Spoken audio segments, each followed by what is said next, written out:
Good morning, Gulf High. Today is Tuesday, April 10th, 2018. I'm Hope Anderson. And I'm Kiara Lamoth, coming to you from WBAC Studios with today's school news.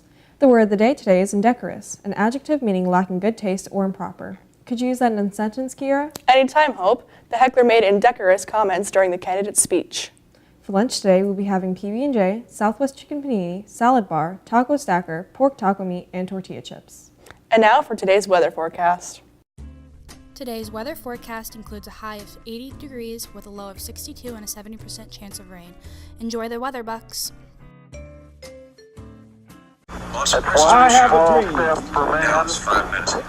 In 1866, the ASPCA was founded. In 1953, the first color 3D film opens.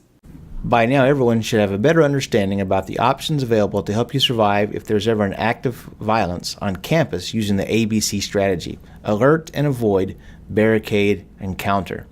As you continue to learn more about the active threat plan, we will continue to practice and conduct drills on only one component of the ABC strategy at a time. In the first semester, your drills focus on the new barricading strategy and properly locking down. The second semester drill will focus on evacuation or avoiding an active threat. It is very unlikely that everyone would need to evacuate from your school at the same time if there was an active threat. However, during your drill, everyone will have the opportunity to learn more about avoiding a threat and practice finding a safe hiding place. First, let's review what it means to evacuate from an active threat.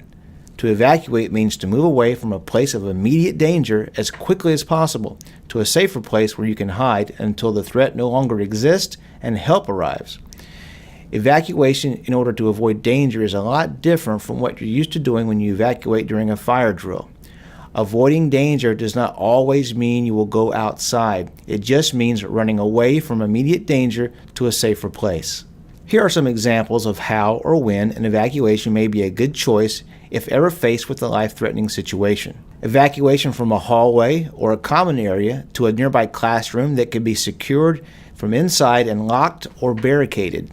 Evacuation from a cafeteria where a lockdown is not possible into a safer room that can be secured from the inside, or you may need to leave the building entirely to get to safety. Evacuation from a gymnasium where a lockdown is not possible into a safer room that can be secured from the inside, or you may need to actually leave the gym entirely to get to safety. Evacuation from an athletic field, playground, or exterior common area, or any other outdoor location to a farther outdoor location or completely off campus. Evacuation from a classroom or a pod into another room that can be secured from the inside, or having to go outside the building entirely to get to safety. This may be your best choice if a dangerous intruder suddenly entered the same classroom where you were at.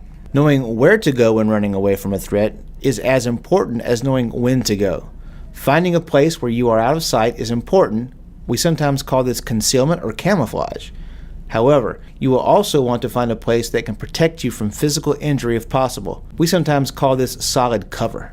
Here are some examples of each. Concealment may hide you, but may not always protect you. Shrubbery, plants, tall grass, wooden fences, plastic, anything that has a hollow core. Cover can help keep you safe from physical harm. Parked cars or buses near the motor or a wheel. Concrete walls, other solid buildings, large trees, or even a telephone pole. Remember these important things about an evacuation. You should not leave a relatively safe space for the vast unknown. The decision to evacuate is based on where the violence is happening. If there is an active shooter or violent attacker on campus, you should only evacuate if the location of the attacker is known and there is an exit that is easy to get to and will allow you to reach safety while avoiding the attacker. Avoid gathering together in large groups in wide open spaces. Leave your personal belongings behind. They slow you down. Running is okay. In fact, it is preferred in a life-threatening situation. However, during your drills, we will walk to avoid possible injury to students and staff. Avoid elevators and escalators. Alert and take others to safety with you, but do not stay behind because others refuse to go. Call 911 when it is safe to do so. Students should tell a responsible adult where they are when it is safe to do so. If evacuation or escape is necessary, you should try to do so by any means that you can. In a life-threatening situation, any path that can get you to safety is okay. Here are some examples: exit doors, fire doors, or emergency exits. breaking a window, and escaping through a window if it is safe to do so. Restricted areas normally only used by school staff. You will likely meet arriving police officers or sheriff's deputies during an incident like this. Students and staff should display empty hands with open palms, keeping your hands up near your head, and always obey the instructions of arriving police. Should you come across a weapon that was dropped by the attacker, do not pick it up or handle the weapon. It is impossible to predict when or where a dangerous threat will occur. That is why it is important to think about possible evacuation locations on your campus. Be informed, be prepared, and be safe. The goal is survival. Get away from immediate danger as quickly as possible. Spread out, get out of sight, hide. Find cover if you can, get low, and get quiet. Here's some nice news, Bucks. Toddler wakes up right as his parents decide to remove him from life support. Boy is rescued after spending 12 hours in Los Angeles sewer system.